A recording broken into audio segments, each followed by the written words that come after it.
Dr. Nadia Marsh had been a grief counselor for 16 years. She had sat with people in the worst moments of their lives. She had learned to hold silence like a weight, to let it settle in the room without rushing to fill it. She had learned that grief does not move in stages the way the textbooks suggest. It moves the way water moves, finding every crack, pooling in unexpected places, appearing long after you thought it had drained away. She was not a person who frightened easily. The first voicemail arrived on a Wednesday morning in February. Nadia was between sessions when her phone buzzed on her desk. Unknown number. She almost let it go to voicemail and then picked up out of habit. There was no one there, just ambient sound. The gentle hiss of an open line, something that might have been wind or breath, or simply the particular silence of an empty room recorded on a phone. She hung up and thought nothing of it. The second call came that evening. Same number. This time, she let it go to voicemail. When she listened back, the message was 11 seconds long. There was that same ambient sound, the hiss, the suggestion of breath, and then at the very end, barely audible, a voice. It said her name. Just her name. Nothing else. The voice was female. Soft. Unhurried. Nadia sat with her phone for a long time after that. Then she searched the number. It belonged to a woman named Helen Carr. Helen Carr had been Nadia's client for 2 years. She had come to Nadia after losing her husband. A sudden loss, cardiac arrest, no warning. Helen had been methodical in her grief, the way some people are, organized, determined, working through it with the same careful attention she had apparently given everything in her life. Nadia had been fond of her in the way you allow yourself to be fond of clients without crossing the line that makes the work impossible. Helen Carr had died 11 months ago. A stroke, according to the notification Nadia had received from Helen's daughter. Peaceful, the daughter had said. In her sleep, Nadia called the number back immediately. It rang, and then connected, not to voicemail, not to a recorded message, but to open air. That same ambient sound, that same suggestion of breath. Nadia said hello. Nothing. She said Helen's name. The line went dead. Nadia told herself the number had been reassigned. It happened. Phone numbers were recycled, given to new subscribers. Someone else had that number now. Someone who had accidentally called her twice, and whose voicemail greeting happened to include a woman's voice saying a name that sounded like hers. It was a rational explanation. It accounted for everything. She wrote it in her journal that evening. The rational explanation. She wrote it carefully and completely, as though committing it to paper would make it more true. The third voicemail came 4 days later. This one was different. This one was 40 seconds long.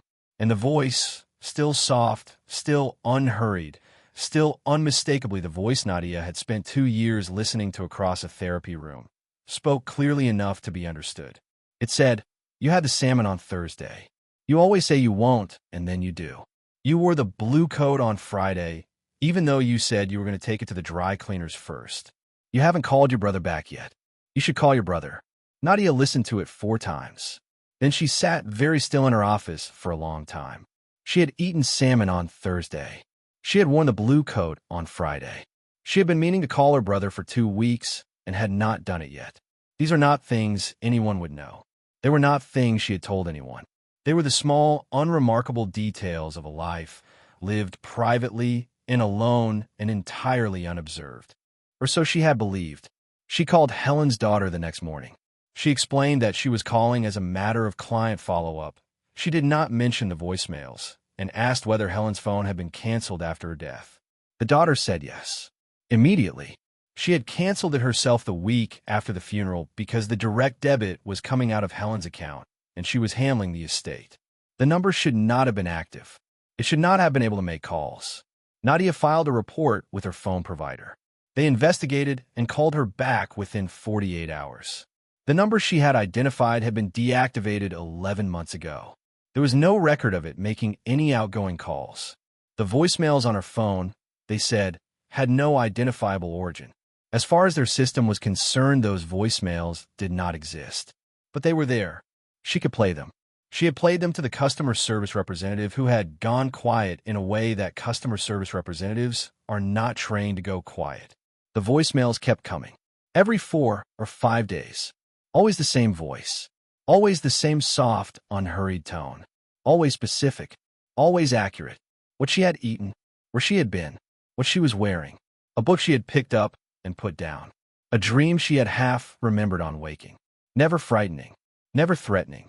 Helen's voice had never been frightening. It was still not frightening now. That was somehow the worst part. Nadia began leaving her phone in the other room at night. She began checking it in the morning the way you check for news you're not sure you want, with one hand already reaching and the other already pulling back. There was always a new voicemail. She started writing them down. All of them. In a notebook she kept locked in her desk drawer. The observations. The details. The small, accurate accountings of her daily life, delivered in the voice of a woman who had been dead for 11 months. She has not told anyone. She is a grief counselor. She knows what it looks like when someone cannot let go. She knows what it looks like when grief twists into something that stops resembling grief and starts resembling something else. She knows what her colleagues would say. But here is the thing that keeps her awake. Helen Carr spent 2 years sitting across from Nadia in that therapy room working through the loss of her husband.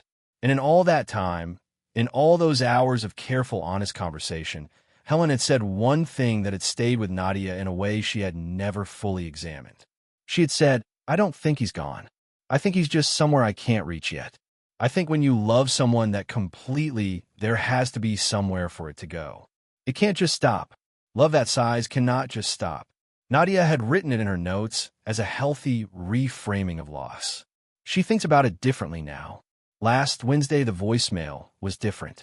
The voice was the same. The tone was the same. But this time, Helen did not describe Nadia as weak.